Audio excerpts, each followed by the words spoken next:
कोई माए के लाल बाल बांका नहीं कर सकता है। सुरक्षा की इतनी पुख्ता व्यवस्था हमने की है यूपी के अंदर, और जब हमने कार्रवाई की उस माफिया के खिलाफ और उसको रगड़ करके कोर्ट के सामने प्रस्तुत किया तो उसकी पैंट गीली हो गई थी।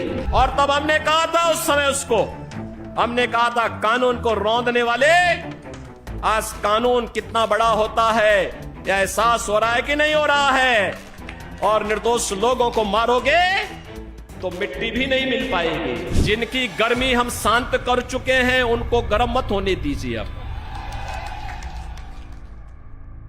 अभी जम्मू कश्मीर से आ रहा हूं और केवल यहां की सभा के लिए आया हूं, अन्यथा मेरे और भी कार्यक्रम थे। मैंने कहा नहीं, मैं जाऊंगा सरधना में, मैं इस बार जरूर जाऊंगा, 24 में मैं जरूर जाऊंगा।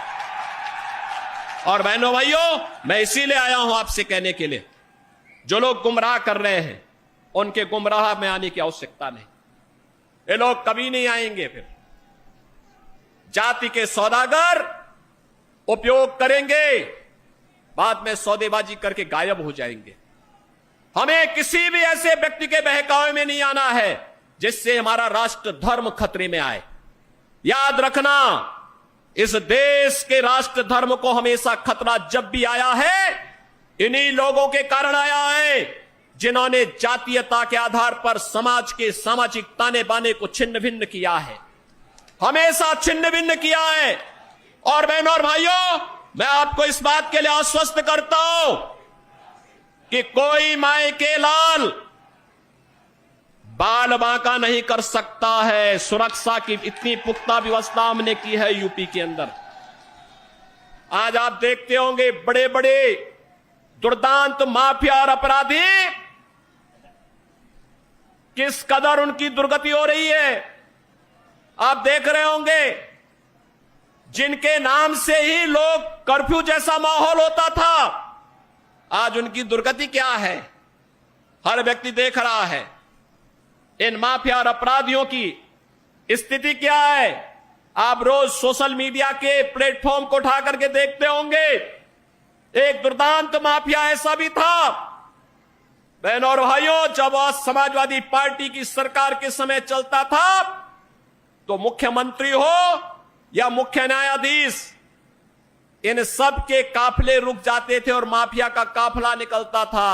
और जब हमने कार्रवाई की उस माफिया के खिलाफ और उसको रगड़ करके कोर्ट के सामने प्रस्तुत किया तो उसकी पैंट गीली हो गई थी। उसकी पैंट गीली हो गई थी।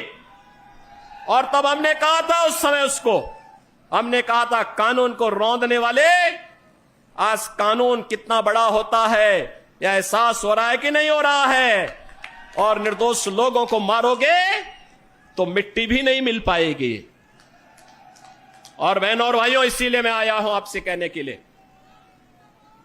देखो जिनकी गर्मी हम शांत कर चुके हैं उनको गर्म मत होने दीजिए। अब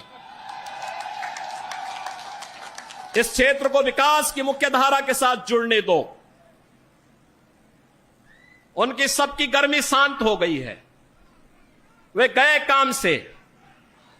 और इसीलिए मैं आप सबसे अपील करने के लिए आया हूं कि पूरे देश की एक आवाज है, पूरा देश एक ही स्वर में बोल रहा है। और वह बोल रहा है कि फिर एक बार मोदी सरकार, फिर एक बार। वीके न्यूज, राष्ट्र के नाम।